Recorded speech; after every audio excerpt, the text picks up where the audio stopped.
Hi guys, welcome to topic 5.1 Develop Project Management Plan.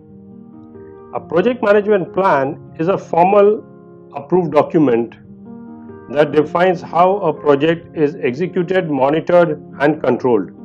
It may be a summary or a detailed document and may include baselines, subsidy management plans, and other planning documents. This document is used to define the approach project team takes to deliver the intended project management scope.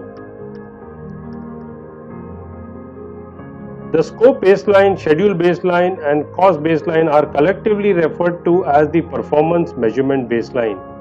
As the work proceeds, the performance of the project is measured against these baselines. If there is a deviation from the baseline while the work is being done, the project manager deals with them by making adjustments to correct the deviation. A project manager creates the project management plan following the inputs from the project team and the key stakeholders.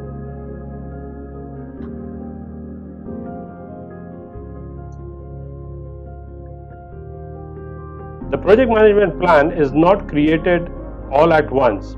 It is progressively elaborated, which means it is developed, refined, revisited, and updated. Since the project management plan integrates all the other management plans into a cohesive whole, it needs to be assembled after all the component plans have been created.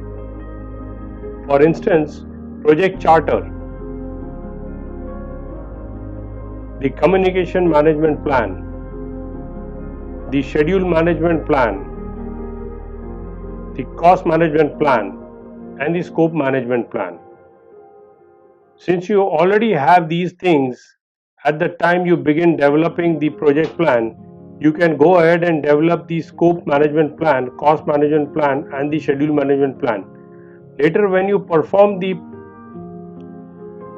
plan scope, estimate costs, and develop schedule processes, you can revise the components of the project plan with more detail to refer a deeper understanding of the project. Since the project management plan is a formal document that is used to manage the execution of the project, it must receive a formal approval. Who grants the approval for the project management plan? Typically, a project plan is approved by the project manager, project sponsor, or the functional manager who provides resources for the project. So guys, this brings you to the end of topic 5.1. Thank you.